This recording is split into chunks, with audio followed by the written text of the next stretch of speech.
The phone rang at 6 in the morning, and Marco did not have the luxury of ignoring it.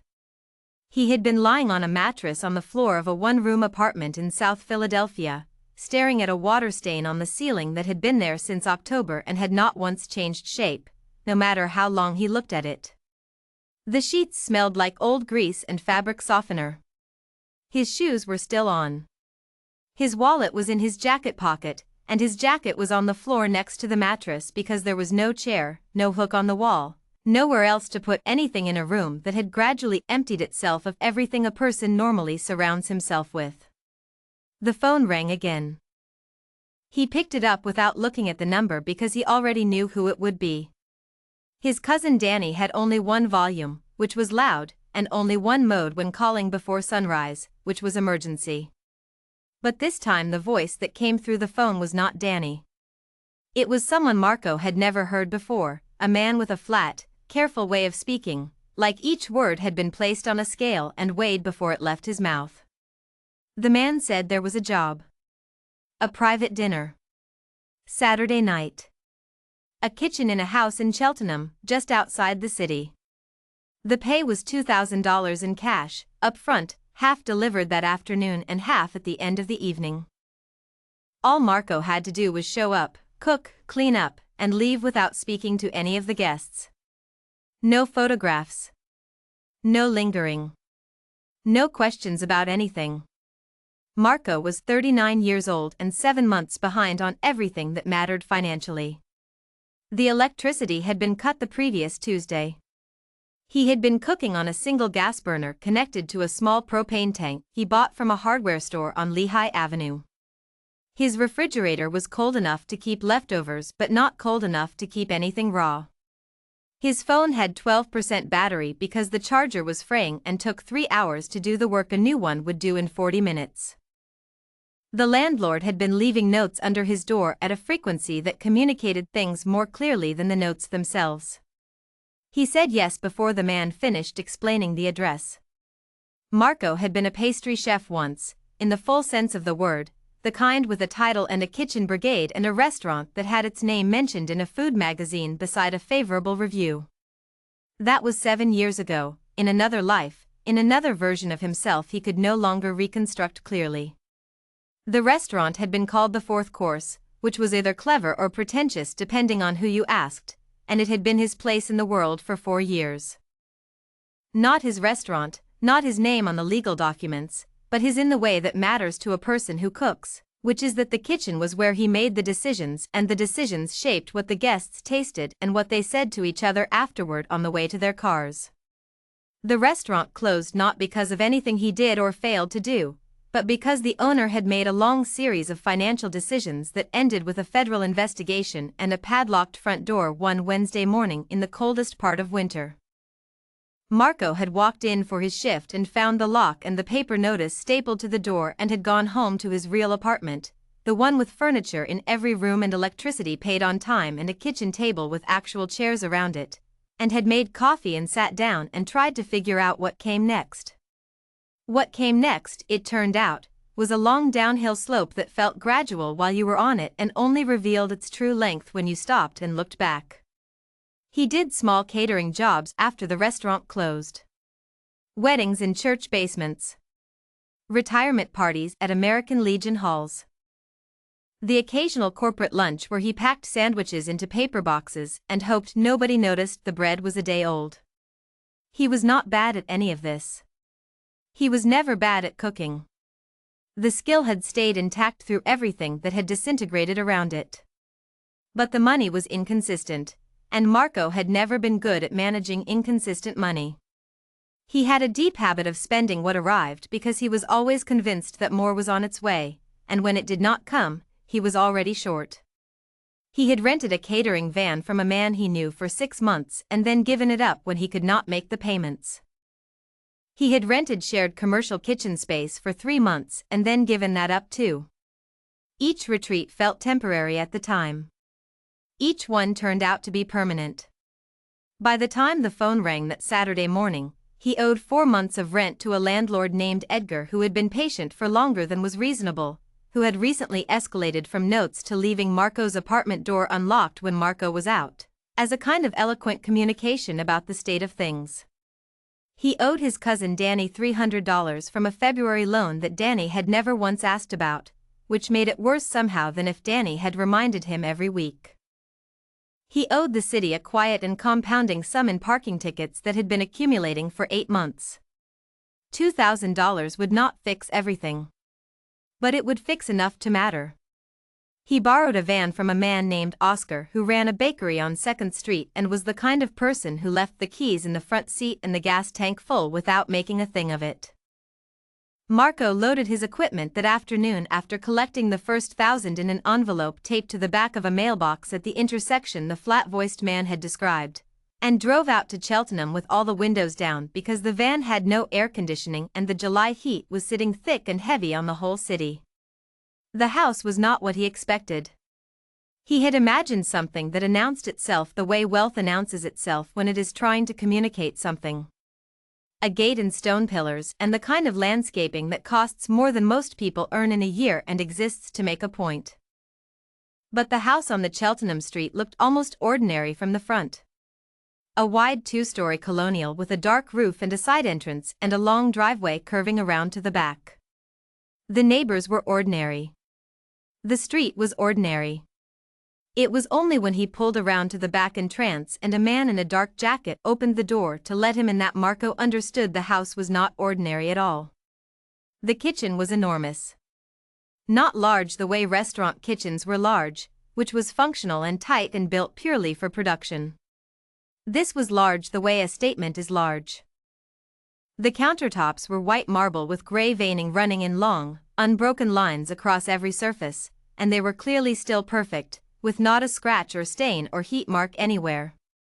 The range was a 6-burner Italian import that Marco recognized from a photograph in a magazine he had read years ago in the restaurant days, the kind of equipment that serious chefs mentioned with reverence. The backsplash behind the range was hand-painted tile, pale blue and cream, each piece slightly different from the next in the way handmade things always are. Marco stood in front of it for a moment before he started working because he could not help it. Someone had made every one of those tiles by hand.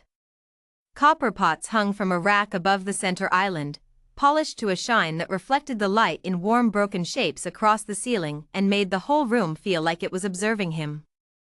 The man in the dark jacket showed him the dry goods and the refrigerators and the timing, and then left without making a sound. Marco unpacked his equipment and started working. A 4-course dinner, the menu in the notebook in his shirt pocket because he never trusted his memory in kitchens he did not know. An appetizer, a roasted vegetable soup, a main with 2 sides, and a dessert, which was always his territory, the place his skill sat deepest. He had brought his own pastry supplies because he did not trust any pantry he had not stocked himself for that part.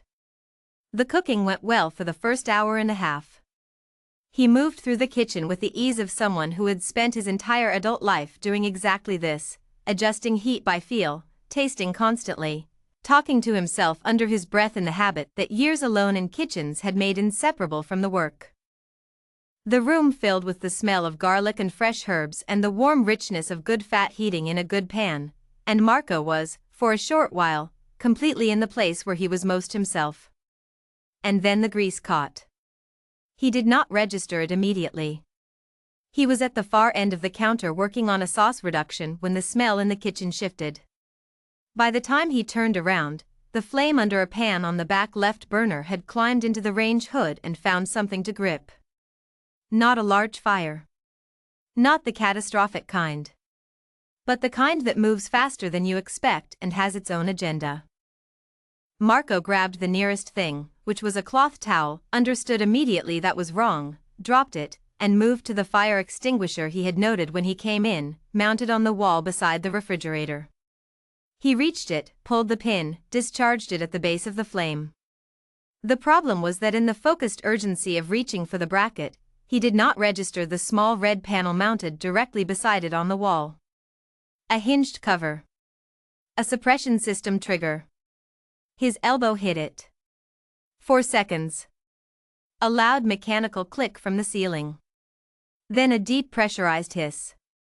Then foam, dense and white and completely relentless, from 4 nozzles above the cooking area. It covered the range. It covered the hand-painted tile. It covered the center island and the copper pots and the perfect marble countertops and the notebook in Marco's shirt pocket and Marco himself, who stood in the middle of it with the extinguisher still in his hands, the fire already out, the foam still coming down with the indifferent certainty of something doing exactly what it was built to do. On the chair near the door, the one Marco had not noticed when he came in, hung a white dinner jacket. Formal but pressed, the kind worn when the evening is expected to be significant. The foam reached the chair. Marco was still holding the extinguisher when the far door opened. The man who walked in was tall, mid-50s, gray at the temples in a way that looked permanent, with a face that had spent a long time learning to show almost nothing.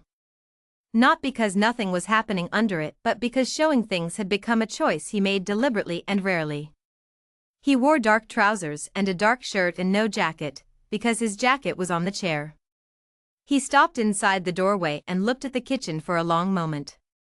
The counters. The range. The tile. The jacket. Then he looked at Marco. Marco opened his mouth. The man raised one hand, palm out. He said, quietly and without heat, "Leave the equipment where it is. Leave all of the food. Whatever cash is in your pocket, put it on the counter. Walk out the back the same way you came in. Get in your vehicle and drive. Do not return to this address. Do not describe it to anyone. Do not contact the number you were called from. Tell me you understand." Marco understood. He set the extinguisher on the foam-covered floor. He took out the second envelope, the half he had expected at the end of the evening, and placed it on the counter. Then he took out the first envelope, the 1,000 from that afternoon, and placed it beside the second. Then he walked to the back door and pushed it open and crossed the driveway to the van and got in. He did not turn the radio on.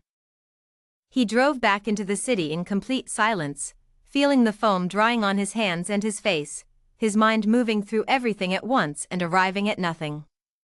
When he got back to the apartment and sat on the mattress with his shoes still on, he opened his bank account on his phone. $7.14. He set the phone face down on the floor. The water stain on the ceiling had still not changed shape. Outside, the city made its ordinary sounds. A bus on the main road. A television too loud through the wall. A dog 3 floors down barking twice and stopping. Marco lay in the dark and listened and tried not to think about the kitchen with the hand-painted tile and the white dinner jacket on the chair. He did not sleep until almost morning. When he finally did, he dreamed about bread, the one thing that had never let him down, the one thing that did exactly what it was supposed to if you treated it correctly. In real life, nothing else was doing that at all. Marco did not fall apart all at once. He fell apart the way old buildings do, gradually and then suddenly, one small thing giving way at a time over many months, until you look at what remains and realize the interior has been hollow for a while and you simply had not seen it from inside. The month after the Cheltenham kitchen, he lost the borrowed van. Oscar needed it back, which was entirely fair since it had never been Marco's to begin with, but it meant he could not move equipment to jobs without renting something, and renting cost money he did not have, and so he turned down 2 catering opportunities in August. One of them would have paid well enough to matter. A 50th birthday dinner for a family in Chestnut Hill who had heard about Marco through a connection that had taken months to develop. He called them and explained he was having transport difficulties and could not commit to the date, and they said they understood and found someone else, and that connection was gone. Edgar, the landlord, reached the end of his tolerance in September. Marco had been watching the signs accumulate. The notes under the door had increased in frequency and then stopped entirely, which was the kind of silence that meant something had been decided rather than abandoned. On a Thursday afternoon, he came home to find a man he had never seen measuring the interior walls of his apartment with a tape measure and a clipboard. Edgar was in the hallway outside, and he said sorry several times in the conversation that followed, and what sorry carried in that conversation was the meaning that Marco had 2 weeks, possibly 3 if the incoming tenant's situation changed, but more likely just 2. Marco moved what he owned into a storage unit on Kensington Avenue. The inventory was not extensive, which was either the result of the years of attrition or a sign of how efficiently a life compacts itself when it must. Clothes. Cookbooks, the good ones he had bought with his first real paycheck from the fourth-course restaurant and carried through every address since. His knife set in the rolled canvas case with his initials stamped on the inside flap, the gift from his mother when he finished culinary school, the one item he had never considered leaving behind no matter what else had to go. And the small wooden box that had been hers, which held a few photographs and a letter she had written that he had never been able to read past the 3rd paragraph without needing to stop and close the lid again. He slept on Danny's couch for 3 weeks. Danny asked no questions at all. Marco was grateful without knowing how to express it and said nothing. The catering work dried up in the way it always did when September arrived and the summer season closed and the weddings and outdoor parties stopped and people went back inside and shut their doors. Marco did small jobs through October when he could find them. A birthday dinner for a family in Northeast Philadelphia who were warm and generous and paid him partly in cash and partly in a gift card to a grocery chain, which was not ideal but was not nothing. A pastry order for a law office holiday gathering that he made in Danny's kitchen at 5 in the morning while Danny slept in the next room, boxing each piece by hand in boxes he bought with his own money and labeled in his best handwriting. He was holding in place, which is its own kind of victory when falling further is the available alternative. November brought the church, though not through any decision he made. He had been walking to a laundromat on a Tuesday afternoon, carrying a bag of clothes that needed washing, when he passed a brick building on a corner he had passed before without stopping. The side door was open that afternoon. The smell came through it before his thinking mind registered anything. Warm. Yeasty. The specific smell of bread being made in a kitchen built and used for exactly that purpose. The smell Marco associated with every best morning of the years at the 4th course. He stood in the doorway and looked into a church kitchen where 3 women were making bread for a Wednesday food pantry. They moved with the efficient quiet of people who had done a task together long enough not to need to discuss it. 1 measured flour. 1 shaped loaves. 1 managed the oven. A radio was on low in the corner playing something he could not identify. They did not see Marco in the doorway for a full minute. When one of them looked up and found him there, he said he was sorry to interrupt and asked if they needed any help. They said yes. The pastor of the building, Reverend Aldous Cole, learned about Marco a week later. He came into the kitchen on a Tuesday morning and found Marco alone, making sfogliatelle from memory. Not because anyone had asked for them, not because they were practical for a food pantry, but because his hands wanted to make them and because the process of making sfogliatelle properly, the laminating and the careful turning and the patient shaping of each shell, requires enough sustained attention that it leaves no space in the mind for anything else. Reverend Cole sat on a stool near the wall and watched for several minutes in silence. He had the quality of a man who believed in looking carefully before speaking. When he did speak, he asked if Marco had cooked professionally. Marco gave him a brief, truthful account of the past 7 years. The 4th course, the closure, the catering years, the downward slide, the storage unit and the couch. Reverend Cole listened with full attention and no visible judgment. Then he proposed an arrangement. Marco could use the church kitchen on Tuesdays and Thursdays, from early morning until noon, whenever the space was otherwise free. In exchange, whatever he made would be left for the pantry to use or distribute. No money. No written agreement needed. 2 people, each with something to offer the other. Marco said yes without hesitating. The kitchen became the structure his week was built around. He arrived early on Tuesdays and Thursdays before the building filled with its other purposes and worked through the hours in the particular quiet of a commercial kitchen at rest, the quiet made of small mechanical sounds and good warm smells rather than actual silence. He made bread mostly, practical loaves the pantry could genuinely use. But when donated supplies aligned in a way that suggested pastry, he made pastry. And when the week's ingredients pointed towards something more elaborate, he followed that direction because the skill needed regular exercise or it would begin to soften at the edges. The real discipline the arrangement imposed was one he had not practiced since his earliest years of cooking, which was working with what existed rather than what he had ordered. He could not request what he needed. He had to look at what was available and make something worthwhile from it. This turned out to be the most instructive cooking he had done in a decade. It asked him to read ingredients differently, to trust his instincts more and his plans less, to understand what a thing could become based on what it already was. He started the green notebook. He had bought it at a dollar store on the way to the church one Thursday morning because his shirt pocket had felt wrong without a notebook since the one ruined by foam. He wrote down every adjustment he made and the reason for it. Every substitution and its result. Every batch that failed and what the failure taught. Every batch that worked better than expected and what conditions had produced that outcome. The notebook filled faster than he had anticipated. By December the margins were dense with small additions. The woman who changed the direction of things arrived at a Thursday farmer's market in the late spring following that first long winter. Marco had been selling surplus pantry items from a folding table he carried on foot for 8 blocks because he still had no vehicle. On that particular Thursday the surplus included 18 sfogliatelle he had made the previous Tuesday with ricotta and candied citrus peel and the patience the shell requires to form correctly.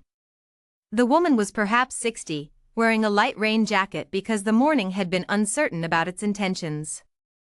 She stopped at the table and looked at the pastries for a moment before picking one up, the way a person looks at something when they have not yet decided what they think about it. She took a small bite. She stood completely still. Not still the way someone stands when they are deciding whether they like something.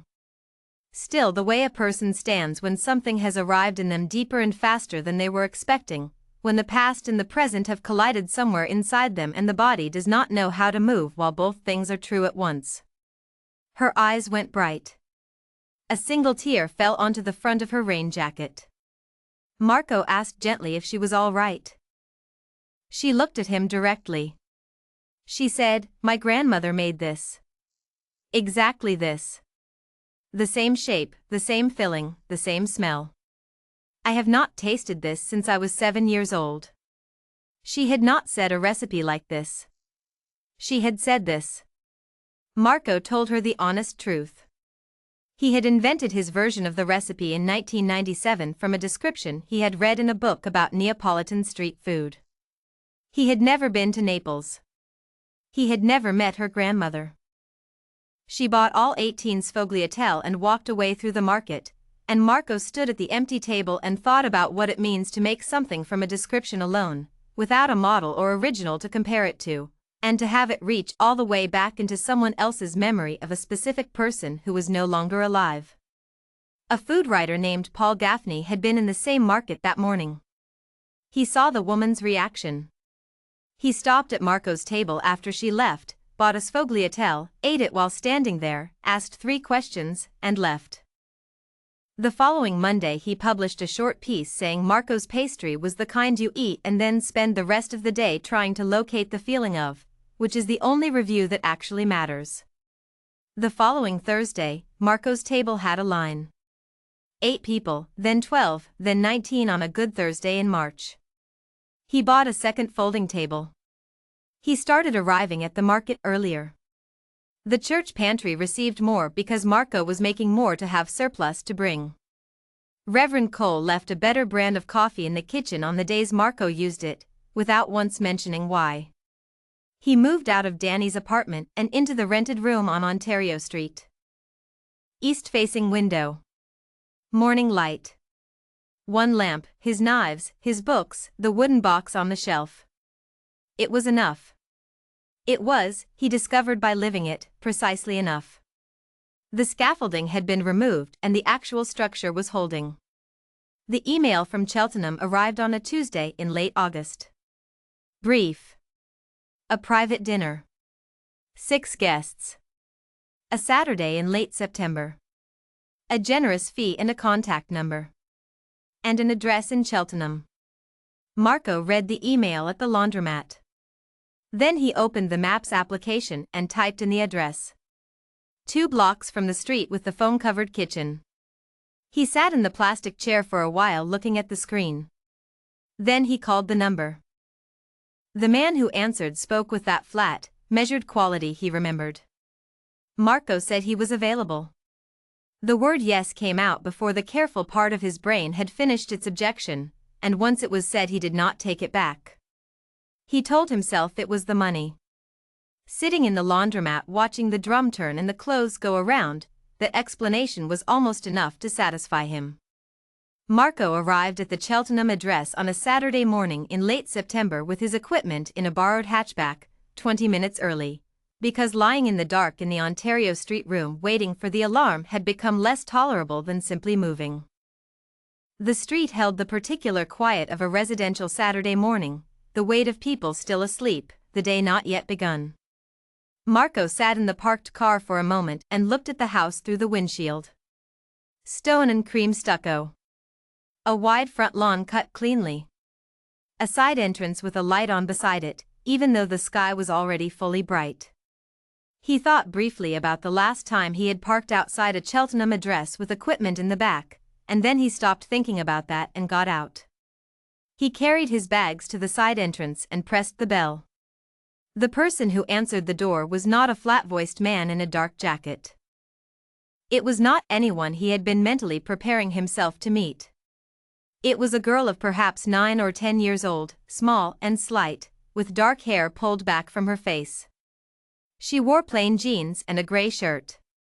She looked at Marco with eyes that were very dark and very still, the kind of stillness that is not the absence of attention but the presence of a great deal of it, directed from one place toward one thing. She said nothing. Marco said hello. She looked at him. He said he was there to cook, that he had been contacted about a dinner at this address. She turned and walked back into the house without closing the door, which he understood as an invitation. The hallway was wide with pale walls and a staircase on the left and a closed door on the right.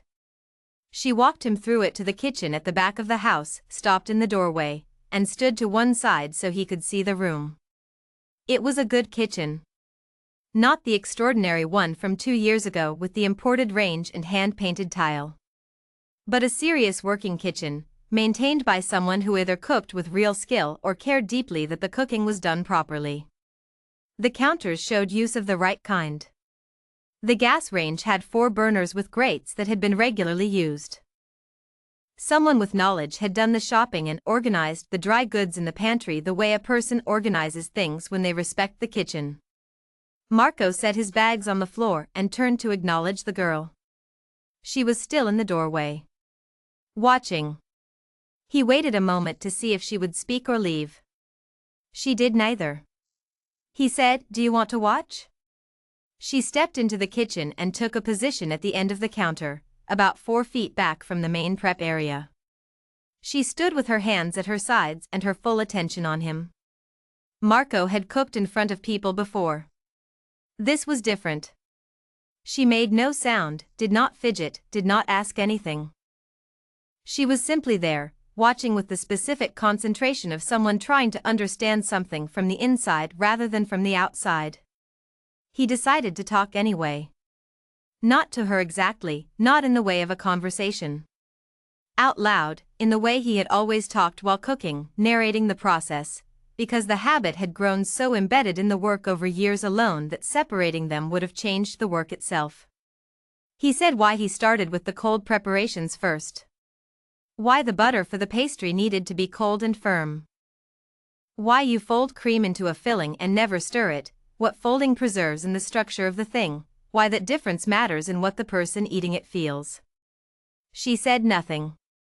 She did not look away. 40 minutes in, making the salted caramel for the dessert, Marco watched the sugar and pulled the pan the moment before it crossed the line. Caramel is unforgiving. The distance between deep amber and ruined is a handful of seconds and a few degrees. He had learned the smell of it over 20 years of making caramel and he trusted the smell more than the clock. He said, to no one in particular. That's the thing about caramel. It tells you before it actually goes wrong. If you learn what that smells like, you can save almost anything. He was talking about the caramel. He was aware, saying it, that he was also talking about something else. The past 2 years. The $7.14.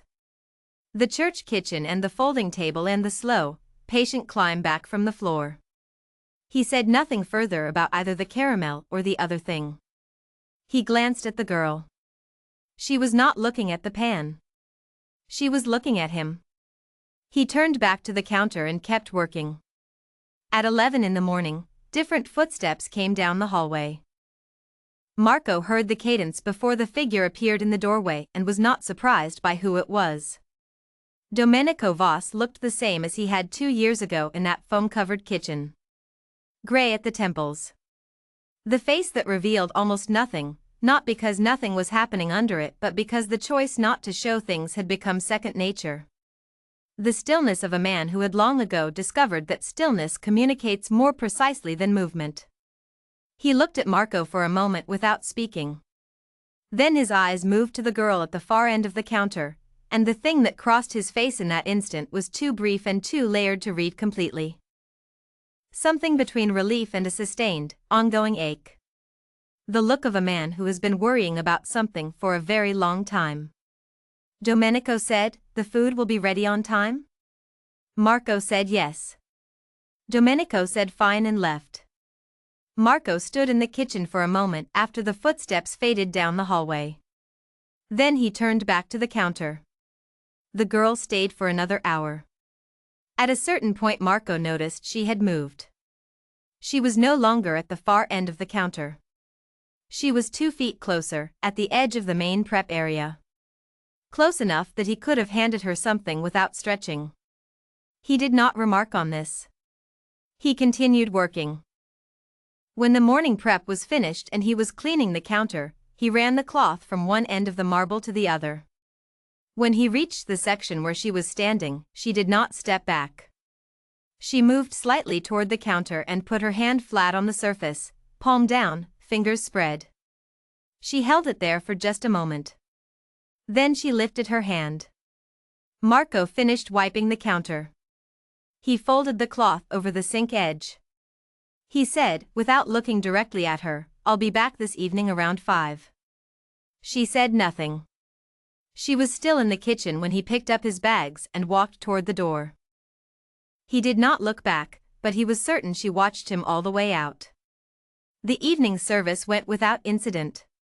The food went out to the dining room and came back empty, which is the only honest review a kitchen can receive. Domenico appeared at the pass once during the evening and looked at what was there and said nothing and left. Marco was paid in full at the end of the night by the man in the dark jacket, shown out with the same flat efficiency as always. In the car he counted the money. $400 more than the agreed fee. No note.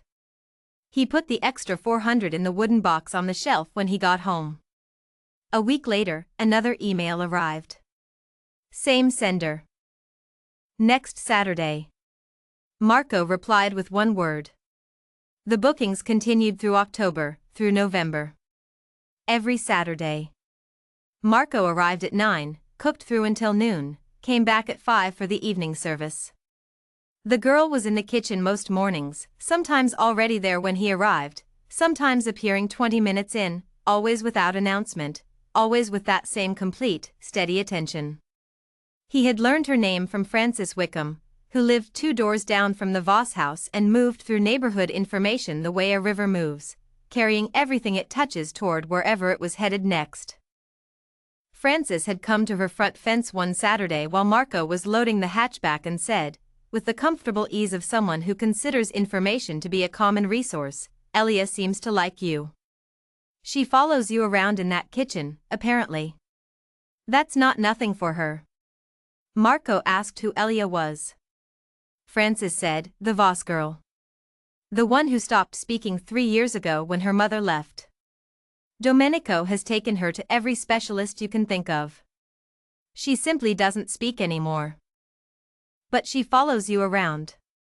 Marco drove home thinking about what it means to choose silence, or to have it chosen for you by something that happens and takes your language away the way a storm takes what it finds. He thought about the way she had looked at the pan and then at him when he talked about the caramel. He thought about the fact that she had understood something in that moment that he had only half said.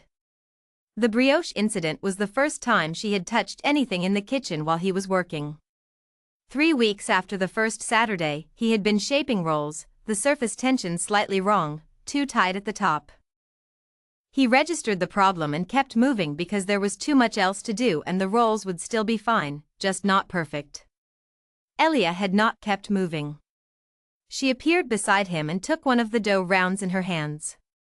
Her grip was confident in the way of someone who has held dough many times, not practicing but doing a thing already known to them. She worked the surface tension from the outside in, which is the correct technique and also the one that inexperienced people almost always do backward. She placed the roll on the tray and looked at him. Marco picked up the next and tried to do what she had done. Close. She watched. He did the next one. Slightly better. One small nod. They shaped the rest of the brioche together without a word. After that, her involvement in the kitchen grew by small and consistent degrees. She handed him tools before he asked for them, which meant she was tracking his process closely enough to anticipate the next step. She adjusted the oven temperature by 2 degrees one Thursday without being asked, which was exactly the adjustment he had been about to make himself. She covered a bowl he had left uncovered when he briefly left the room. She was reading the kitchen the way a cook reads it, which is not through deliberate thought but through a continuous peripheral attention that runs beneath thinking and keeps everything alive. Someone had let her stand in kitchens before he had ever appeared. The knowledge was too specific and too embodied to have come only from watching him. It had been in her before he met her. He did not ask about this. He had learned what to leave alone. He began leaving recipe cards on the counter before he packed up each Saturday. Simple and numbered and direct. A focaccia. A brioche dough. A basic tart shell. He wrote them at the Ontario Street table on Saturday evenings on cardstock he bought from a pharmacy. The first card was still on the counter the following Saturday, folded once along the middle and placed at the far edge near the wall. Marco understood this as keeping. He left another the following week. And the next. He stopped expecting any visible response because the folded cards at the far edge were already more than he had asked for. They were evidence of someone reading something he had made carefully. That was enough. Domenico came to the kitchen doorway one Saturday in November when Elia had already left. He stood for a long moment looking at the counter rather than at Marco. Then he said, still not looking at him, "She used to talk constantly. Like something that could not stop itself. She had something to say about every single thing." A pause. Her mother left on a Tuesday. By Wednesday she had stopped entirely. Then he left. Marco stood in the kitchen for a moment after the footsteps faded. He thought about the shape a silence makes when it comes from a person who once filled every room with words.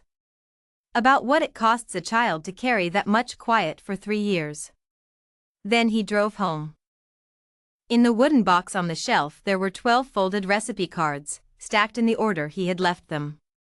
December arrived cold and dry, and Marco had been counting on it. He had always worked better in cold weather. Something about the way cool air sharpened the edges of flavors and made doughs more cooperative and the whole business of cooking feel more precise. The Ontario Street apartment had old windows that let the outside in around their frames, and he kept the second-hand space heater on low through the cold nights and slept better than he had in years. The weekly rhythm had settled into something his body and mind depended on in the way you depend on a schedule once you have been without one for long enough to understand what it costs. Tuesday and Thursday at the church kitchen. Saturday in Cheltenham. Thursday market when the weather permitted. The money was not generous but it was predictable, and predictable money after years of boom and drought was a different kind of resource than its size alone suggested. It changed what he was able to think about. it gave the future a shape. Elia was in the kitchen every Saturday without exception. Not most Saturdays or the majority of them. Every one. She arrived with the reliability of the countertops and the gas range, a given of the morning that Marco had long since stopped thinking of as remarkable. She was there when he arrived, already in her position at the end of the counter, or she appeared 20 minutes into the prep, quietly and without announcement, and took her position without Marco having to acknowledge it. Both versions were equally her. She had become, through the months, someone the morning organized itself around. Not because she directed anything. Because she was entirely present, which is the rarest quality a kitchen can contain. Her work had grown from passive watching into something that Marco could only call collaboration, though the word felt larger than what it was, which was two people in a room understanding the same language well enough to work together without having to discuss it. She still never spoke a single word. But the communication between them in the kitchen had become precise and fluent in a way that language would only have interrupted. Her pastry work was the clearest measure of how far she had traveled from the girl who had stood 4 feet back at the end of the counter on that first Saturday in September. She had a native patience with dough that most cooks spend years developing and some never develop at all. She did not push a dough that needed rest. She did not hurry a stage that required time. She read the material she was working with and responded to what she found rather than imposing what she had planned. This is the central skill of pastry work and the one that separates the people who will ever truly understand it from the people who will always be following a recipe and hoping. Marco watched her adjust a tart shell one Saturday in late November and understood that she had surpassed his technical precision in that particular motion. Her touch was lighter and more responsive than his. His hands knew the right pressure from 20 years of practice. Her hands knew it from something else, something he could not account for and did not need to. He had left 22 recipe cards on the counter by mid-December. All 22 were folded and kept in a neat stack at the far edge near the wall. He had stopped leaving them because he expected anything from them. He left them because the act of writing them had become part of the Saturday. It was his way of being in conversation with someone who did not use words for conversation. One Saturday in early December, Reverend Cole had mentioned something in passing about a small attached space at the church building that had not been used in 2 years. He had not made a proposal. He had simply mentioned it in the way of a man who is planting a seed and intends to give it time. Marco had heard it and said nothing, because some things need to be heard before they can be properly considered, and he was still in the stage of hearing. The last Saturday before Christmas, Marco burned the almond cake. It was not a dramatic error. It was the quiet kind that happens when a person is tired and something else is using the attention the oven requires. He had been thinking about the small attached space at the church, what it might become, whether the Thursday market could be expanded into something more permanent, whether the kind of cooking he had been doing for 2 years in a borrowed kitchen on donated supplies was the beginning of something or simply itself. The timer for the oven had been set in his mind rather than on his phone, and the particular smell of the kitchen that day was warm and full of other correct things, and the warning smell arrived late. He pulled the pan and set it on the counter and looked at it. The top was too dark. The edges worse than the center. The center itself was properly set, the right color and structure beneath the damage. But the surface was gone. A ruined surface on a dessert intended for a formal dinner is not a small problem. He reached for the tray to move it toward the discard end of the counter.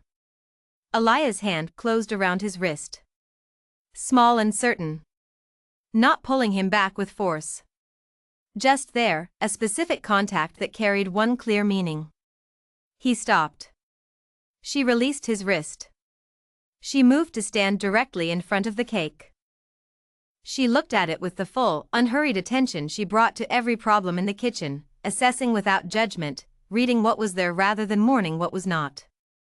Then she picked up his small offset spatula from the tool rack. The one with the handle worn smooth exactly where his grip naturally fell, the one he had owned for 11 years, the one she had observed him use hundreds of times and had never touched before this morning. She held it flat against the surface of the cake and began removing the burnt layer. Her motion was deliberate and constantly adjusting, reading the resistance of the surface as she moved, understanding where the damage went deep and where it was only superficial, changing angle and pressure accordingly. She had learned this technique the way she had learned everything in the kitchen, not by being taught it but by watching it until the watching became the same thing as knowing. The burnt layer came away. The surface beneath it was golden and clean, fragrant with almond and good brown butter, irregular in texture but honest in color and sound and structure. She set the spatula down. She picked up the small sieve from the rack and dusted an even layer of powdered sugar across the surface. The sugar settled into the irregularities and made the imperfection look, if not intentional, then at least purposeful rather than accidental. Then she moved to the shelf where Marco kept his finishing materials and found the small glass jar of dried rose petals he had bought 3 months ago for a different dessert and never used. She placed 5 petals on the surface in an arrangement that was loose and easy and entirely her own. She stepped back. Marco looked at the cake. It was not what he had planned to present that evening. It was not the technically correct cake he had intended to make. But it was good. Genuinely, honestly good in the way that something is good when a person has made the most skilled and honest possible use of the materials available to them, which is in some ways a more truthful version of good than perfection achieved under ideal conditions with everything going according to plan. He slid the plate toward himself to see it from a different angle. Then he slid it back toward her. She looked at it carefully. She reached out and turned the plate 1/4 turn so the rose petals faced slightly differently. She looked again. She nodded, once. Marco said, "That's better than what I had." She looked up at him. And then, in a voice that was slightly rough at the edges in the way voices go when they have not been used regularly for a long time, in the flat matter-of-fact tone of a child saying something she has observed and is simply reporting, she said 7 words. Marco would carry those 7 words with him for a long time afterward. He would turn them over in the quiet of many mornings and evenings, examining them from different angles the way you examine something you found and are not sure yet what to make of, and he would arrive each time at the same answer, that they were about the cake, and they were also about something much larger, and that both things were equally true, which is how the best things tend to be. He did not respond immediately. The response that arrived in him was too large to fit inside a casual reply, and he did not want to give it something smaller than it deserved. He said, "Yes." She nodded once. Then she turned to the sink and began washing the offset spatula with the same steady care she brought to everything. Marco wrapped the finished cake and labeled it and placed it in the refrigerator with the other prepared elements for the evening. Then he stood at the kitchen window and looked at the December yard. Bare trees. A clear cold sky. The very specific blue of a winter morning that has decided to be honest about what it is. He finished the prep. Packed his bags. Carried them to the door. On Cheltenham Avenue he stopped at a coffee shop and bought himself the most expensive coffee on the menu, the first time he had done something like that in more than 2 years. He sat at a table near the front window and drank it slowly and watched the ordinary Saturday morning go by outside. People with grocery bags. A man being pulled ahead by a dog with strong opinions about direction. 2 women in a conversation that was clearly funny, stopping on the sidewalk to laugh at something. He thought about Elia and the 7 words and why she had given them to him in that moment and what she had understood about the burned cake that she had found worth saying after 3 years of silence.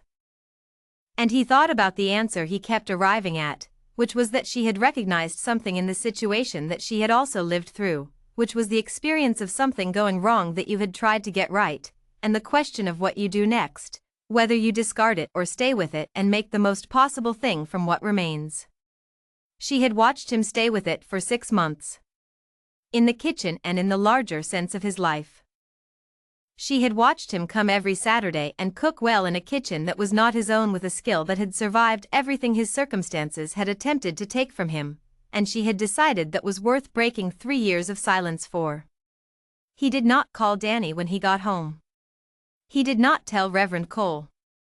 He did not write it in the green notebook, which was where he recorded things he needed to understand better through the process of writing. This he already understood. He did not need to put it into more words. The 7 words stayed in the kitchen. That was where they had been given, and that was where they belonged. 6 months later, in June, a letter arrived at the church address forwarded to Marco's name. Reverend Cole brought it to him on a Tuesday morning during the bread prep, setting it on the counter beside him without interrupting the work, the way Reverend Cole did most things, which was without interrupting what was already happening. Marco picked it up when the first batch was in the oven. Inside the envelope was a certificate on pale yellow cardstock. A regional youth writing competition, junior division, first place. Personal essay category. The assigned topic was printed in small, plain type at the top, an unexpected teacher. The winner was Elia Voss, age 10. There was no essay enclosed. But there was a note, folded separately, written in a child's very careful block letters with even spacing between each word and clean margins on all 4 sides. The note said, "You taught me that broken things know the way back better than whole ones do." Marco read it twice. Then he folded it once, carefully, along the original crease, and put it in the pocket of his apron. Later, at home in the Ontario Street room, he transferred it to the wooden box on the shelf alongside his mother's photographs and her letter and the extra $400 and the things he had kept from the years that had shaped him most. He did not tell anyone what Elia had said in the kitchen that December Saturday. Not Francis Wickham, who would have carried it through the whole neighborhood with the best intentions. Not Danny, who would have been genuinely moved by it and expressed that in a way that would have made it feel different from what it was. Not Reverend Cole, who was the person he trusted most with things that mattered, but who would have found meaning in it that was slightly adjacent to the meaning Marco had already found, and that slight adjacency would have shifted something. Some things are made for the place where they happened and belong nowhere else. The kitchen had given him those words. They were the kitchen's.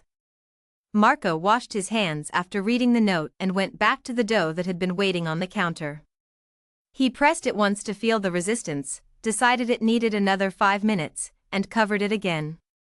He moved to the other end of the counter and started on the morning's second item, a batch of honey rolls for the Wednesday pantry that Reverend Cole had specifically requested after a woman at the food distribution had asked if the church ever made rolls with honey, which Reverend Cole had passed along not as a demand but as information. Outside the church kitchen windows, June was happening in the full, loud, unhurried way that June happens in a city. Open windows. Heat settling in. The sound of the neighborhood doing what it does on Tuesday mornings, which is the particular sound of people going about the business of their lives without paying particular attention to it. Marco worked through the morning the way he always did on Tuesdays, moving between stations, talking to himself under his breath, tasting everything, making the small adjustments that the specific ingredients of any given week always required. The church kitchen had a particular light at that hour of a June morning, a warm, angled light coming through the east-facing window that had been coming through that window every Tuesday and Thursday morning for nearly 2 years and that Marco had come to associate with the specific feeling of being in the right place for the right reasons. He had not rebuilt the 4th course. He had not restored the version of himself that had walked into the Cheltenham kitchen 7 years ago with his title and his brigade and his confidence that things were stable. The apartment he was in was still a rented room. He was still borrowing vehicles for large jobs. He was still cooking on Tuesdays and Thursdays in a kitchen that was not his, with donated ingredients, for people he would never meet. But the mattress was off the floor. The electricity was paid on time every month. The green notebook had 312 pages of recipes, methods, and adjustments developed over 2 years of working with what was available, and that practice had built a version of his skill that was more flexible and more rooted than the one that had existed before the foam-covered marble and the white dinner jacket on the chair. Reverend Cole had raised the subject of the attached space again in May, more directly this time, with specific numbers and a specific proposal, which Marco had asked for a week to consider and then answered yes. The conversation about what the space would become was still ongoing, but the direction was clear, and the direction was enough for now. The honey rolls came out of the oven at 11, the right color, the right weight, the crust giving the way it should give when pressed. Marco turned them onto the rack and tapped the bottoms, and they were done. He let them cool and set out the second batch to proof and cleaned the counter with the cloth from the oven handle and washed his hands. He stood at the window for a moment in the particular silence that settles over a church kitchen after the morning work is done, the quiet that has the warmth and smell of the work still in it.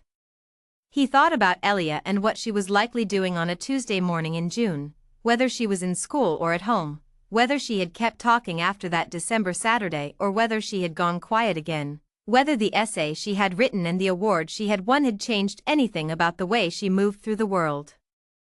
He thought about Domenico, who was not easy to think about but who existed in the story and had to be accounted for, a man who had lost something and had been unable to find his way back to it through any of the approaches he had tried, and who had ended up receiving the thing he needed not through effort or arrangement but through a baker who had been hired to cook a dinner and had covered his kitchen in foam and had come back 2 years later and shown up every Saturday and talked to himself while he worked. He thought about Oscar, whose van he had borrowed twice this year already, and who still asked no questions. He thought about Paul Gaffney, who had published a short second piece about Marco's work in March, and about the woman at the farmer's market in the rain jacket who had cried over the sfogliatelle, and whether she knew that the pastry she had eaten had set in motion the series of small events that had brought him to a June Tuesday with $120 in his pocket and a waiting list for his Thursday market table and a proposal for a small commercial space attached to a church building that he was going to say yes to. Probably she did not know. Probably she was just a woman who had eaten something that reminded her of her grandmother and bought 18 of them and gone home. That was all it had taken. Marco had learned, in the 2 years since the Cheltenham kitchen, that most things that change the direction of a life are small from the outside. A smell coming through an open door. A folding table at a market. A girl of 9 standing at the end of a counter watching everything. 7 words spoken for the first time in 3 years in a kitchen that smelled like almond and brown butter and burned sugar. Small things that turned out to be the largest things there were. The bread had cooled enough to bag.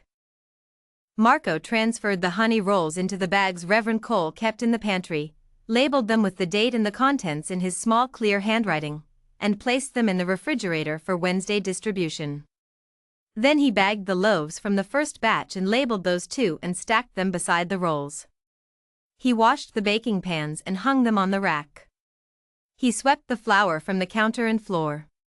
He wiped the surfaces and returned everything to its place in the precise order he maintained because order in a kitchen is not aesthetic, it is functional, it is the thing that allows you to work fast and well without having to think about where the tools are. When everything was clean and put away, he packed his bag and turned off the lights and locked the side door behind him. The June morning was warm and clear and direct, the kind of morning that does not soften the light or the heat but delivers both fully, without apology. Marco walked down the block toward the intersection where he had parked the car he had recently bought, a used sedan with high mileage and a working air conditioner, which was, after the rented room and the paid electricity and the green notebook, the fourth thing he had acquired in the past 2 years that represented a restoration of something rather than an improvisation. He got in and sat for a moment before starting the engine. The wooden box on the shelf in the Ontario Street room had the note in it now, in a child's careful block letters. It had the photographs and the letter and the extra $400 and the other things he had carried through the years that had cost him the most to live through. What the note said was true. He had been a broken thing, in the years since the 4th course closed and the money ran out and the mattress moved to the floor. Broken in the way that is not dramatic and not visible from the outside but is felt in everything, in the way a person talks to himself and what he says, in what he allows himself to plan for and what he has stopped believing is possible. And he had found his way back. Not back to what he had been, which was not available and was perhaps not what he should be going back to anyway. Forward, to something more specific and more honest, something built from the knowledge that he could lose everything and still know how to make bread, still know how to read what a person needed and cook it for them, Still know that the smell of caramel tells you before it crosses the line, if you have learned to pay attention. Elia had seen that. She had stood at the end of a counter for 6 months and she had seen it, and she had decided it was worth the first sentence. He started the engine.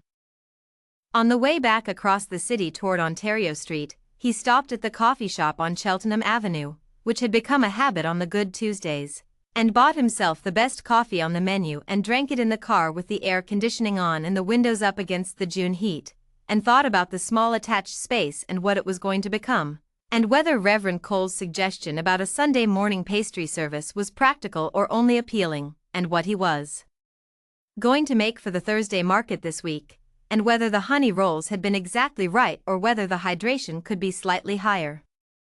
He thought about all of this in the ordinary way that a person thinks about the things they care about, which is without drama and without conclusion, just the ongoing turning of the questions over, the same way dough is turned, not to finish it but to keep it developing. The coffee was good. The air conditioning worked. The June light came through the windshield and sat on the dashboard in a long, warm stripe. Marco finished the coffee and drove home.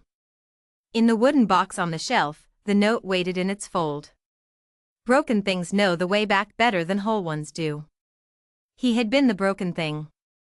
He had found the way back. He had not done it alone. That was the whole story, and it was enough.